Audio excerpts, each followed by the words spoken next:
Gelmiş ya. Bak. Buna bak ha. Azmi. Bak. Bir de güzelliğe bak. Kalor yakından göster bak. Dostlar yeni piyoncüllerimiz gelip özelleşmeden ya bak ha. Bu sarının güzelliğine bakın bir. Dala. Kalor yakından göster bu güzelliklere bak. Güzellik ne güzel dostlar. Yeni tıklamayanlarımız gelip. Bunlara bak. Bak sonradan maktar dostlar şitirlerimiz de gelir ha. Bak.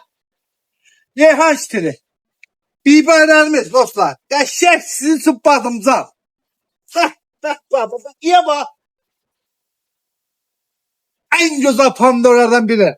Hala bundan kurtarma da dostlar. Yeni kızıl güllerimiz geldi. Bak bir tane güzelliğe bak. Grand Gala dostlar. Şəkillə bakın. Atkiska bak.